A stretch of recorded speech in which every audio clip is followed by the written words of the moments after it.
Hello friend, welcome to my channel Arc Education zone.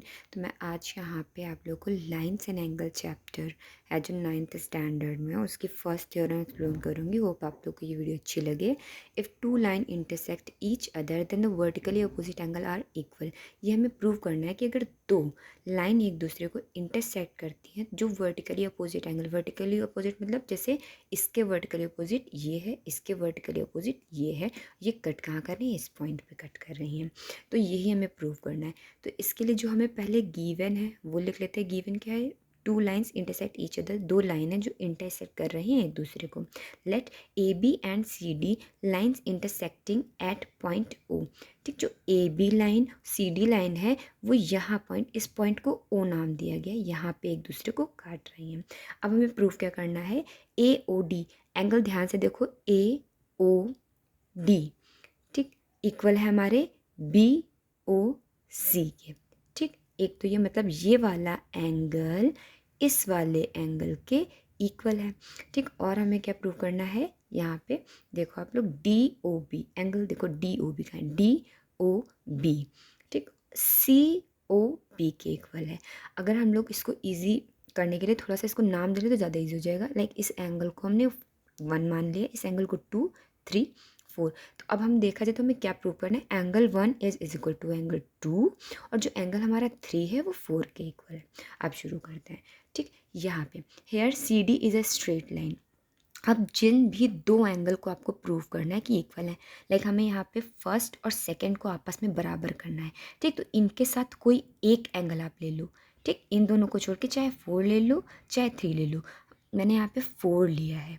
ठीक, 4 लेने का मतलब है, अब देखो ये जो एंगल 1 है और ये जो एंगल 4 है, सी डी लाइन पे एक स्ट्रेट लाइन है। स्ट्रेट लाइन पे जितने भी एंगल फॉर्म होते हैं उनका सम 180 होता है। आप लोग ऐसे देखो, सी डी लाइन है, एंगल 1 भी यहाँ पे फॉर्म कर रहा है, एंगल 4 भी, तो इन दोनों का सम 180 होगा। लीनियर पेयर में भी आपने पढ़ा है, एक्सियोम है। ठीक, तो angle first plus angle 4 equals to 180 linear pair. ये फर्स्ट इक्वेशन हमारी आ गई। ठीक, सिमिलरली इसी तरह क्या होगा? A B is a straight line. अब देखो, मैंने कहा था कि जो दो एंगल को प्रूव करना हो उनके साथ कोई एक ले लो।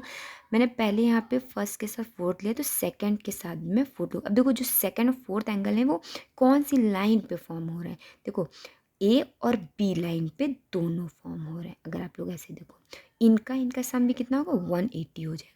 तो यहाँ पे मैंने लिखा है angle second plus angle fourth equals to 180, linear pair है। ठीक, ये हमारी फर्स्ट इक्वेशन, ये हमारी जो है वो सेकंड इक्वेशन। हम लोग दोनों को सब्ट्रैक्ट करेंगे। सब्ट्रैक्ट करने के लिए क्या किया है? इस वाली इक्वेशन का लेफ्ट हैंड साइड, ठीक, इस वाली इक्वेशन का लेफ्ट हैंड साइड यहाँ पे सब्ट्रैक्ट किया है इधर, और इधर राइट हैंड साइड वाला पार्ट, इधर राइट हैंड वाला साइड पार्ट, ठीक, सब्ट्रैक्ट किया है। यहाँ पे देखो, जब भी माइनस करते हैं तो ब्रैकेट लगाते हैं।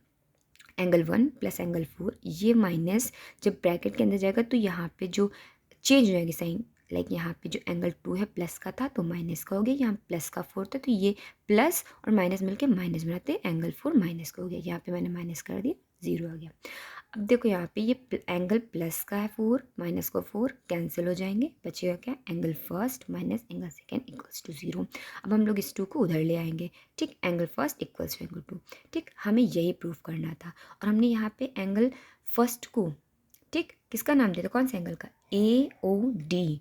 तो यहाँ पे हमने ए ओ डी लिया है और लिख दिया है, और यहाँ पे एंगल सेकंड को हमने क्या दिया है? देखो, बी ओ सी। तो यहाँ पे हमने B O C.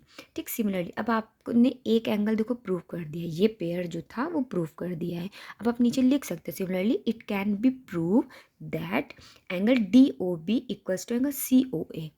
D O B equals to C O A. ठीक, ये करने की आप जरूरत नहीं, इतना आप कर दो कि आपकी थ्योरम कंप्लीट हो जाएगी। Thank you.